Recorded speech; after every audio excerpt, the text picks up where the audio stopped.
একটির পক্ষ অভ্যুত্থানকে মুছে দিতে চাই রাজনৈতিক দলের সাথে সংলাপে বললেন ডক্টর ইউনূস। সার্বভৌমত্বের প্রশ্নে ছাড় নয় ঘোষণা রাজনীতিবিদদের।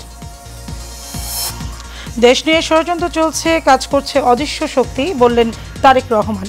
সবাইকে ঐক্যবদ্ধ থাকার আহ্বান। এবং নির্বাচনী ব্যবস্থার উপর জনগণের আস্থা ফেরানোই বড় চ্যালেঞ্জ, বললেন সিসি। ইসিকে সহযোগিতা করতে চায় সংস্কার কমিশন।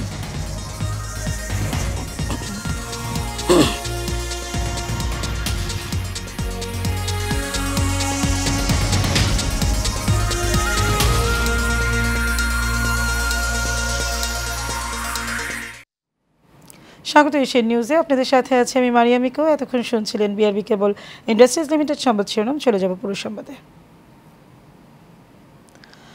অন্তর্বর্তী সরকারের প্রধান উপদেষ্টা অধ্যাপক ডক্টর মোহাম্মদ ইউনূস বলেন, আমাদের এই অভ্যুত্থানে যাদের পছন্দ হয়নি তারা এটাকে মুছে দিতে চায়, এটাকে নতুন ভঙ্গিতে দুনিয়ার সামনে পেশ করতে চায়। বাংলাদেশ নাকি ভয়ঙ্কর কাণ্ড ঘটেছে, তা থেকে রক্ষা করতে হবে। রক্ষার জন্য তারা এগিয়ে আসতে চায়। এখন সেগুলোকে মিথ্যা প্রমাণ করা বা বাস্তবতাকে প্রতিষ্ঠিত করার জন্য দেশের সবাইকে একজোট হতে হবে। বুধবার রাজধানীর ফরেন সার্ভিস একাডেমিতে রাজনৈতিক দলের নেতাদের সঙ্গে বৈঠকে তিনি এসব কথা বলেন। বিস্তারিত রকিব মানিকের রিপোর্ট।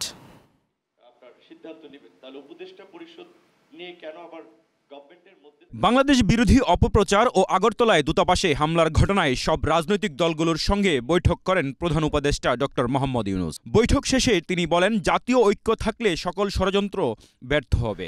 এটা আমাদের থেকে ছিনিয়ে নেওয়ার কোনো অবকাশ, কোনো শক্তি নাই। যে যত ষড়যন্ত্র করুক, যত অপপ্রচার করুক, যত কিছুই করুক, আমাদের থেকে এটা ছিনিয়ে নিতে পারবে না। কারণ আমাদের রক্ত এখনো শুকায় নাই। আমাদের দেয়ালে দেয়ালে যে লেখাগুলো আছে আসা যাওয়ার পথে রোজ পড়েন, সেগুলো মুছে যায় না এখনো, দগদগ করছে এগুলো এখনো। সেটা আমাদের বুকেও দগদগ করছে। কাজে আমরা সেই শক্তিমান জাতি, আমরা লড়াই করব। আমরা শুধু হাস্যকর যে প্রচেষ্টাগুলো হচ্ছে সেগুলো তুলে ধরার জন্য আপনাদেরকে আহ্বান জানিয়েছে। আপনাদের মনে কোনো প্রশ্ন ছিল কিনা, আপনারা সুন্দরভাবে সেগুলো তুলে ধরেছেন। প্রধান উপদেষ্টা আরো বলেন, হাসিনা সরকার দেশকে ধ্বংস করে দিয়ে গেছে, সবকিছু শূন্য থেকে শুরু করতে হয়েছে। সেই একটা এখনো ঐক্য, সেই মজবুত ঐক্য রয়ে গেছে এবং থাকবে। সেটা আমরা জনগণকে জানিয়ে দিলাম আজকে। সবাইকে যেন জানি, সবার মনে আবার সন্দেহ আসছে কি হচ্ছে জানি না। এটা একত্র হয়ে বসাতে, এই ছবিটা শুধু যদি দেখে মানুষের মনে আবার বর্ষা জাগবে। আমরা তো বলে যাইনি, আমরা তো এই জাতি এই মজবুত অবস্থাতে আমরা এখনো আছি। দেশের বিরুদ্ধে বিদেশে বসে অপপ্রচার চালাচ্ছে একটি মহল। বিদেশি অপশক্তি রুখে দিতে সবাইকে সজাগ থাকার আহ্বান জানান তিনি। থাকবো, কেউ আমাদের ঐক্য ছিনিয়ে নিতে পারবে না। রকিব মানিক, এশিয়ান টেলিভিশন, ঢাকা। প্রধান উপদেষ্টা ডক্টর মোহাম্মদ ইউনূসের সঙ্গে রাজনৈতিক দলগুলোর বৈঠকের আলোচনায় মূল সুর ছিল সবার মধ্যে মত, পথ, আদর্শ ভিন্ন থাকবে, রাজনীতিতে ভিন্ন থাকবে। দেশ সার্বভৌমত্ব ও অস্তিত্বের প্রশ্নে আমরা সবাই এক, সবার উপরে দেশ। সবাই বলেছেন, আমরা এই অবস্থান থেকে কখনো পিছু হব না। বৈঠক শেষে সাংবাদিকদের সাথে কথা বলেন বিএনপির স্থায়ী কমিটির সদস্য ডক্টর খন্দকার মোশাররফ হোসেন, জামায়াত আমির ডাক্তার শফিকুর রহমান সহ অন্যান্য জ্যেষ্ঠ রাজনীতিবিদরা। তারা বলেন, দেশের সার্বভৌমত্বের প্রশ্নে কোনো ছাড় নয়। বিস্তারিত মেহরাব সুমনের রিপোর্ট। সন্ধ্যায় সব রাজনৈতিক দলের সঙ্গে বৈঠকে বসেন প্রধান উপদেষ্টা ডক্টর মোহাম্মদ ইউনূস। বৈঠক শেষে বিএনপির স্থায়ী কমিটির সদস্য ডক্টর খন্দকার মোশাররফ হোসেন বলেন, দ্রুত সংস্কার শেষ করে নির্বাচনী রোডম্যাপ ঘোষণা করা হলে সকল ষড়যন্ত্র ব্যর্থ হবে। জাতীয় ঐক্য সৃষ্টি করার জন্য তিনি যথাযথ পদক্ষেপ গ্রহণ করবেন। বৈঠক থেকে বের হয়ে জামাতের আমির ডাক্তার শফিকুর রহমান বলেন, দেশের সার্বভৌমত্বের প্রশ্নে কোনো ছাড় নয়, সব ষড়যন্ত্র মোকাবেলা করতে আমরা ঐক্যবদ্ধ।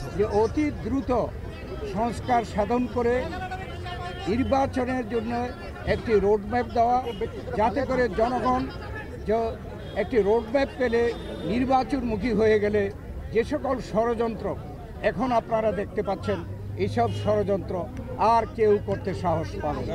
আমাদের স্বাধীনতা সার্বভৌমত্বের ব্যাপারে কোনো ছাড় নয়। এখানে আমরা সিমেন্টেড থাকব, যেমন অতীতে ছিলাম, যেমন সম্প্রতি 5 আগস্টে 24 সালে আমরা ছিলাম, এটাই আমাদের অব্যাহত থাকবে। এরপর আইন উপদেষ্টা ডক্টর আসিফ নজরুল বলেন, আমাদের মধ্যে মতপার্থক্য, আদর্শের ভিন্নতা থাকবে, রাজনীতিতে ভিন্নতা থাকবে, দেশ সার্বভৌমত্ব ও অস্তিত্বের প্রশ্নে আমরা সবাই এক। সবার উপরে দেশ, এটা থেকে আমরা কখনোই পিছু হাঁটব না। ভারতে যে বাংলাদেশ বিরোধী বিভিন্ন তৎপরতা চলছে, বাংলাদেশের উপ হাইকমিশনে হামলা, বাংলাদেশ বিরোধী প্রচারণা, বাংলাদেশের অভ্যন্তরীণ ব্যাপারে হস্তক্ষেপ, এসবের তীব্র নিন্দা জানানো হয়েছে। Mehrab Suman, Asian television, Dhaka.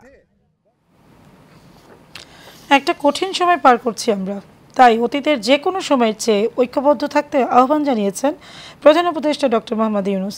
বুধবার defence service command and staff college কমপ্লেক্সে ন্যাশনাল ডিফেন্স কোর্স 2024 এবং আর্মড ফোর্সেস এয়ার কোর্স 2024-এর কোর্স সমাপনী অনুষ্ঠানে সার্টিফিকেট প্রদান শেষে এ আহ্বান জানান প্রধান উপদেষ্টার সফলতার সাথে কোর্স সম্পন্ন করার জন্য ন্যাশনাল ডিফেন্স কোর্স 2024 এবং আর্মড ফোর্সেস ওয়ার কোর্স 2024-এর অংশগ্রহণকারী সকলকে অভিনন্দন জানান। জাতীয় নিরাপত্তা নিশ্চিতকল্পে এনডিসির উচ্চমান সম্পন্ন পাঠ্যক্রমে রাষ্ট্রের বিভিন্ন গুরুত্বপূর্ণ বিষয়াদি অন্তর্ভুক্ত থাকায় প্রধান উপদেষ্টা গভীর সন্তোষ প্রকাশ করেন।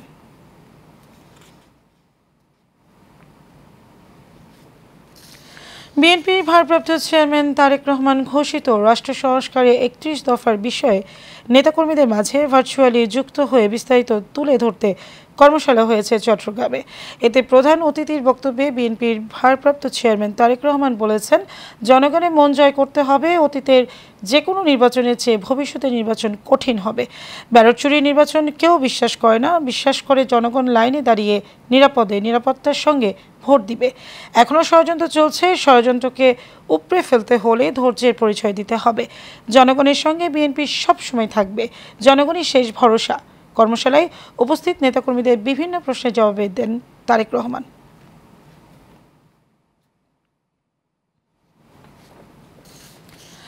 নির্বাচন ব্যবস্থার উপর জনগণের আস্থা ফেরাতে হবে, এটাই সবচেয়ে বড় চ্যালেঞ্জ বলে জানিয়েছেন নির্বাচন কমিশনার আবুল ফজল মোহাম্মদ সানাউল্লাহ। বুধবার প্রধান নির্বাচন কমিশনার এম নাসির উদ্দিনের নেতৃত্বাধীন কমিশনের সঙ্গে নির্বাচন ব্যবস্থা সংস্কার কমিশনের বৈঠক শেষে তিনি একথা বলেন। এদিকে সংস্কার কমিশনের প্রধান জানান, ইসি নিরপেক্ষ নির্বাচন করতে বদ্ধপরিকর, কমিশন সহযোগিতা করতে প্রস্তুত। রাশেদ আকুনের রিপোর্ট। নবনিযুক্ত প্রধান নির্বাচন কমিশনার এম নাসির উদ্দিনের নেতৃত্বাধীন কমিশনের সঙ্গে সৌজন্য সাক্ষাৎ করেছে সরকার গঠিত নির্বাচন ব্যবস্থা সংস্কার কমিশন। আগারগাঁও নির্বাচন ভবনে সংস্কার কমিশনের প্রধান বদিউল আলম মজুমদারের নেতৃত্বে 9 সদস্য ও প্রধান নির্বাচন কমিশনের নেতৃত্বাধীন কমিশনারদের সাথে এই বৈঠক করেন। বৈঠক শেষে গণমাধ্যমে কথা বলেন নির্বাচন ব্যবস্থা সংস্কার কমিশনের প্রধান বদিউল আলম মজুমদার। জানান, ইসি নিরপেক্ষ নির্বাচন করতে বদ্ধপরিকর, সংস্কার কমিশন সহযোগিতা করতে প্রস্তুত। যে সুষ্ঠু নিরপেক্ষ নির্বাচনের খাতিরে তারা can add to the statutory rules, তার মানে আইন কানুন বিধিবিধানের সাথে সংযোজন করতে পারে। যেখানে অস্পষ্টতা আছে, যেখানে এই যে গ্যাপ আছে, সেগুলো তারা পূরণ করতে পারে। তাদের অগাধ ক্ষমতা আছে। ওনারা সুষ্ঠু নিরপেক্ষ নির্বাচন করতে বদ্ধপরিকর এবং আমরা সহায়তা করতে আমরা এক পায়ে দাঁড়িয়ে আছি। পরে নির্বাচন কমিশনার আবুল ফজল মোহাম্মদ সানাউল্লাহ বলেন, বৈঠকে নির্বাচন ভালো করার জন্য পরামর্শ নেওয়া হয়েছে। আজকে আমরা ছিলাম অনেকটা রিসিভিং এন্ড, মানে লিসেনিং এন্ডে। আমরা ওনারা কিভাবে ভাবছেন এটা শুনেছি, পাশাপাশি আমরা ইন্টারঅ্যাক্ট করেছি ওই সকল বিষয়ে। যে জায়গাটাতে আমরা একখানে দাঁড়িয়ে আছি যে কিভাবে একটা সুষ্ঠু এবং সুন্দর নির্বাচন করা যায়। আপনারাও জানেন প্রেক্ষাপট, আমরাও জানি প্রেক্ষাপট, এবং মেজর ডেফিসিট যেগুলোতে আমাদের ঘাটতি আছে, এগুলো আমরা সবাই জানি। সো এই বিষয়গুলোই আলোচনা হয়েছে। নির্বাচন ব্যবস্থার উপর জনগণের আস্থা ফেরাতে হবে, এটাই সবচেয়ে বড় কাজ বলে জানান তিনি। আপনারা যে রোডম্যাপ যেটা চাচ্ছেন যে কয় তারিখে কি ঘোষণা করবেন, না এই ধরনের আলোচনা এখন হয়নি। Rashed Akun, Asian television. বাংলাদেশের সব নাগরিকের নিরাপত্তা নিশ্চিতে অন্তর্বর্তী সরকারের নেওয়া অব্যাহত পদক্ষেপগুলো স্বাগত জানায় যুক্তরাষ্ট্র। সংবাদ মাধ্যম ভয়েস অব আমেরিকা বাংলায় করা এক প্রশ্নের জবাবে যুক্তরাষ্ট্রের স্টেট ডিপার্টমেন্টের একজন মুখপাত্র একথা জানান। এ সময় তিনি বলেন, সংখ্যালঘু সম্প্রদায়ের সদস্যদের উপর সহিংসতা ও তাদের প্রতি অসহিষ্ণুতার যে কোনো ঘটনায় যুক্তরাষ্ট্র নিন্দা জানায়। স্কনের নেতা চিন্ময় কৃষ্ণ দাসের গ্রেপ্তারের বিষয়ে এক প্রশ্নের জবাবে তিনি বলেন, বাংলাদেশ আটক প্রত্যেক ব্যক্তিকে যথাযথ আইনি সুযোগ দিতে হবে এবং মৌলিক স্বাধীনতা ও মানবাধিকারের সঙ্গে আচরণ করতে হবে।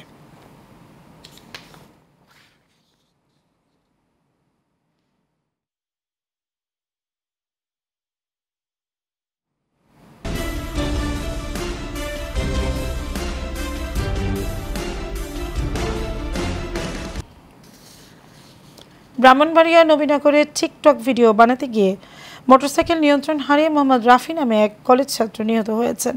বুধবার দুপুরে নবীনগর টু রাধিকা সড়কের নারুই গ্রামের পূর্ব পাশের বিলের সড়কে এই দুর্ঘটনা ঘটে। নিহত রাফি উপজেলার পৌরসভার আলমনগর গ্রামের মোহাম্মদ শামসুল হকের ছেলে। পরিবারের দুই বোন, দুই ভাইয়ের মধ্যে রাফি ছোট। সে নবীনগর সরকারি কলেজের একাদশ শ্রেণীর ছাত্র ছিল।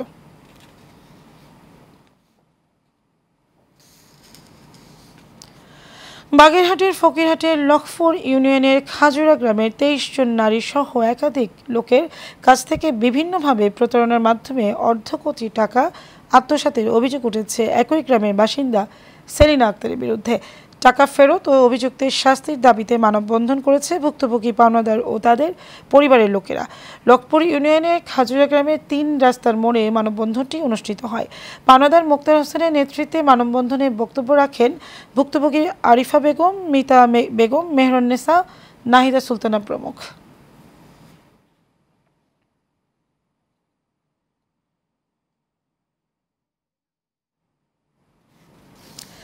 বগুড়ার শিবগঞ্জ উপজেলায় ময়দাহাট্টা ইউনিয়নে একই স্কিমের মধ্যে 2টি গভীর নলকূপ স্থাপন করায় উত্তেজনা বিরাজ করছে।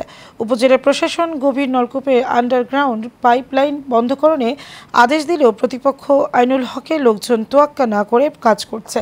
আবুল কালাম আজাদের বৈধ নলকূপের লাইসেন্স থাকা সত্ত্বেও 500 ফিট দূরত্বে স্থাপন করেছে গভীর নলকূপ। নিয়েছে বিদ্যুৎ সংযোগও। উপজেলা সেচ কমিটি জানায় আইনুল হকের নামে নেই কোনো বৈধ লাইসেন্সের নবায়ন, কিন্তু ভুয়া কাগজপত্র তৈরি করে নলকূপ স্থাপন করেছে।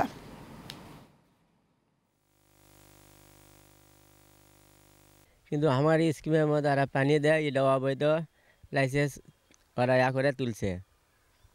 আইনুল হক আমার স্কিমের মধ্যে আর কি আমি ম্যানুয়াল অনুযায়ী আর কি সরকারি গেজেট অনুযায়ী আমি 2600 ফিট পাই আর কি। 2600 ফিটের মধ্যে কেউ বসাতে পারবে না। আর ওরা লাঠি সোটা করে মোতায়েন করে, সন্ত্রাসী বাহিনী মোতায়েন করে আমার স্থাপনা হইতে 500 ফিটের মধ্যে আর একটা ওরা ডিপ বসায়। আমাদের 1600 ফিটের মধ্যে কারো কোনো লাইসেন্স নাই। এখন ওরা নাকি বাহির থেকে ভুয়াভাবে লাইসেন্স নিয়েছে। আমরা এখানে বসাচ্ছি, সমস্ত কেউ বাধাও জানি কিছুই করেনি। এটা কাক বাধা দেবো অনেক তো।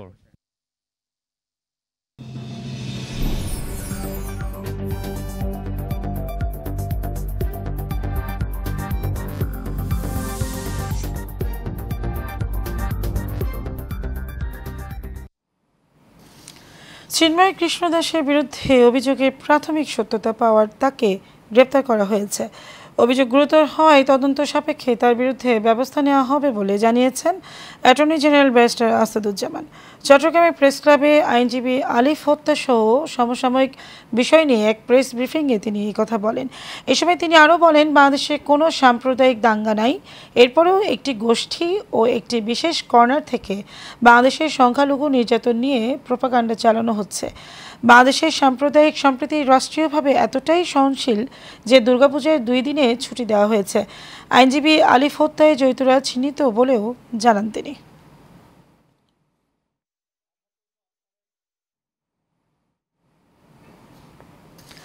আইনজীবী সাইফুল ইসলাম আলিফের কবর জিয়ারত করেছেন অ্যাটর্নি জেনারেল আসাদুজ্জামান। চট্টগ্রামের লোহাগড়া উপজেলায় চুনতি ইউনিয়নের ফারাঙ্গা এলাকায় শহীদ অ্যাডভোকেট সাইফুল ইসলাম আলিফের কবর জিয়ারত ও পরিবারের সদস্যদের সাথে সাক্ষাৎ করে সমবেদনা জ্ঞাপন করেন তিনি। পরে পরিবারের হাতে আর্থিক সহায়তার চেক তুলে দেন। এ সময় উপস্থিত ছিলেন সুপ্রিম কোর্ট বার অ্যাসোসিয়েশনের সভাপতি ব্যারিস্টার মাহবুব উদ্দিন খোকন, বার কাউন্সিলের সদস্য সিনিয়র অ্যাডভোকেট জয়নুল আবেদিন সহ আরও অনেকে।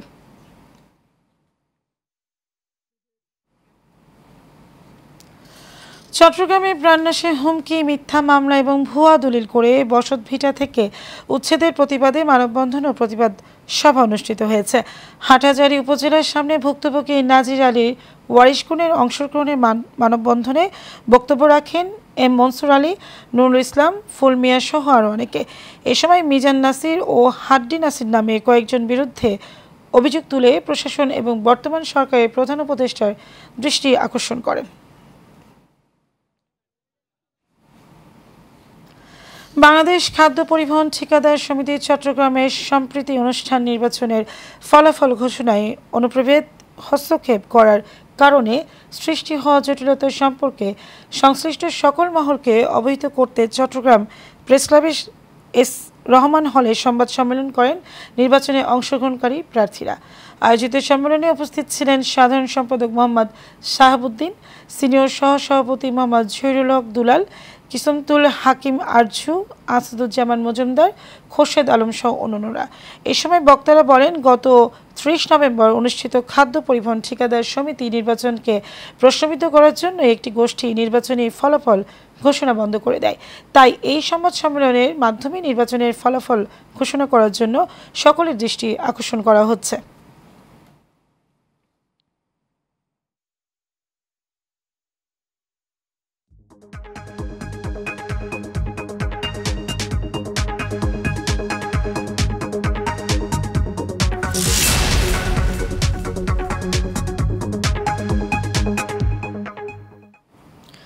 এক্সিম ব্যাংক বাণিজ্য সংবাদ। বেবি ডাইপার সহ আন্তর্জাতিক মানসম্পন্ন 4টি পণ্য বাজারে আনলো রেডিয়েন্ট কেয়ার লিমিটেড। গ্রাহকদের সর্বোচ্চ সেবা নিশ্চিত করতে এসব পণ্য বাজারে এনেছে প্রতিষ্ঠানটি। ঢাকার একটি 5 তারকা হোটেলে জমকালো অনুষ্ঠানের মধ্য দিয়ে এসব পণ্যের মোড়ক উন্মোচন করেন কোম্পানির managing director doctor AQM Mohiuddin এবং ডেপুটি ম্যানেজিং ডিরেক্টর। অনুষ্ঠানের কোম্পানির চেয়ারম্যান নাসির শাহরিয়ার জাহিদি বলেন, রেডিয়েন্ট গ্রুপের ব্যবসায়িক ভিত্তি হচ্ছে কোয়ালিটি, আর সেই ধারাবাহিকতা হিসেবে রেডিয়েন্ট কেয়ার লিমিটেড বিশ্বমানের পণ্য ভোক্তাদের জীবনমান উন্নয়নে সকলের নিকট পৌঁছে দেবে।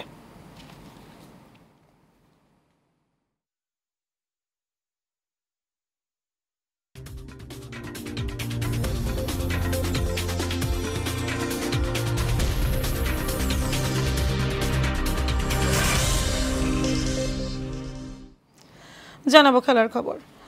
2 ম্যাচের সিরিজের শেষ টেস্টে ওয়েস্ট ইন্ডিজকে 101 রানের ব্যবধানে হারিয়েছে বাংলাদেশ। জ্যামাইকার কিংস্টনে সাবিনা পার্কে টস জিতে ব্যাটিংয়ে নেমে প্রথম ইনিংসে 164 রানে অল আউট হয় টাইগাররা। দলের হয়ে সর্বোচ্চ 64 রান করেন ওপেনার সাদমান ইসলাম। জবাবে নাহিদ রানার 5 উইকেট শিকারে 146 রানে গুটিয়ে যায় স্বাগতিকরা। বাংলাদেশ প্রথম ইনিংস থেকে 18 রানের লিড পেয়ে যায়। দ্বিতীয় ইনিংসে ব্যাট করতে নেমে 268 রান করে বাংলাদেশ। জয়ের জন্য ক্যারিবিয়ানদের টার্গেট দাঁড়ায় 287 রানের। জবাবে ব্যাট করতে নেমে 50 ওভারে 185 রানে অল আউট হয় ক্যারিবিয়ানরা। তাইজুল নেন 5টি উইকেট। এই জয়ে 15 বছর পর ওয়েস্ট ইন্ডিজের মাটিতে টেস্ট ম্যাচ জিতেছে বাংলাদেশ।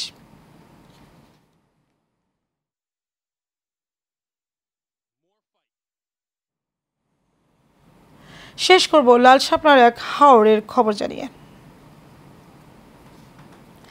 প্রাকৃতিক সৌন্দর্য মন কেড়ে নেই যে কারো, আর তা যদি হয় সিলেট, খুব সহজেই চোখে ভেসে ওঠে জাফলং, বিছানাকান্দি আর সাদা পাথরের অপরূপ দৃশ্য।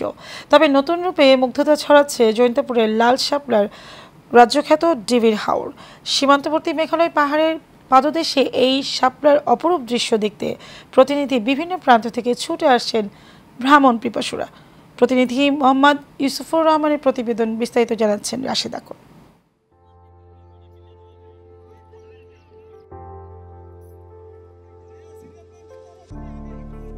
একদিকে দাঁড়িয়ে থাকা সবুজ জৈন্তা খাসিয়া পাহাড়, তার উপর নীল আকাশ, আর নিচে শাপলার রাজ্যে লালের হোলি খেলা। এমন দৃশ্য মন ভরিয়ে দেয় যে কারো।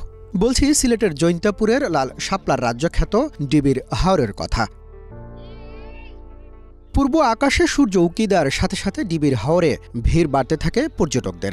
মেঘালয়ের সবুজ পাহাড়, বন আর জলাশয়ের মাঝে লাল শাপলার এই সৌন্দর্য মন ভরিয়ে দেয় ভ্রমণ পিপাসুদের। এছাড়াও বিলে রয়েছে জৈন্তা রাজা বিজয় সিংহের স্মৃতিও। শাপলা বিল বেড়াতে আইছি, এখানের পরিবেশ খুব সুন্দর, আর এই জায়গাটা খুব সৌন্দর্যপূর্ণ। এত সুন্দর লাগতেছে, আর এর মধ্যে সূর্যের আলো প্লাস ফুলগুলা লাল লাল, অনেক ভালো লাগছে। এই সবাইকে বলবো আপনার আশেপাশে যারা আছেন সবাই শাপলা বিল ঘুরে এসে দেখে যাবেন। তবে ভালো মানের হোটেল মোটেল না থাকার পাশাপাশি যোগাযোগ ব্যবস্থার উন্নয়ন না হওয়ায় দুর্ভোগে পর্যটকরা। রাস্তাটা অনেক ছোট, একটি গাড়ি আসলে আরেকটি গাড়ি ক্রস হওয়ার মতো পরিবেশ নাই। তা আমরা দাবি জানাবো যে কোনোভাবে ও অতিবিলম্বে আমাদের শাপলা বিলের রাস্তাটার কাজ জন্য ধরা হয়। এমন বাস্তবতায় পর্যটকদের সুবিধায় যোগাযোগ ব্যবস্থার উন্নয়নে উদ্যোগ নেওয়ার আশ্বাস স্থানীয় প্রশাসনের। 4 বার টেন্ডার ড্রপ হওয়া সত্ত্বেও আমরা কোনো কাজ করার জন্য কাউকে পাই নাই, এই কারণে আসলে আমাদের কাজটা হয় নাই। তবে এবার আমাদের টেন্ডারের কাজটা শেষ, এখন আমাদের কিছু ফাইল ওয়ার্কের কাজ চলছে, এটা শেষ হয়ে গেলে রাস্তার কাজ শুরু হয়ে যাবে। সেপ্টেম্বর থেকে ডিসেম্বর পর্যন্ত লাল শাপলার বিলে যাওয়ার উপযুক্ত সময়। Rashed Akon, Asian television. শেষ করবো এশিয়ান নিউজ, তার আগে বিআরবি কেবল ইন্ডাস্ট্রিজ লিমিটেড সংবাদ শিরোনাম জানাবো আরেকবার।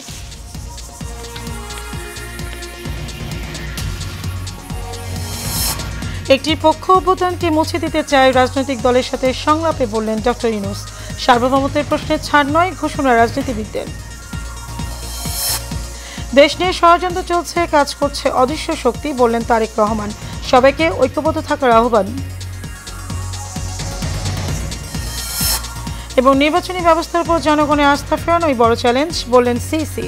ইসিকে সহযোগিতা করতে চায় সংস্কার কমিশন।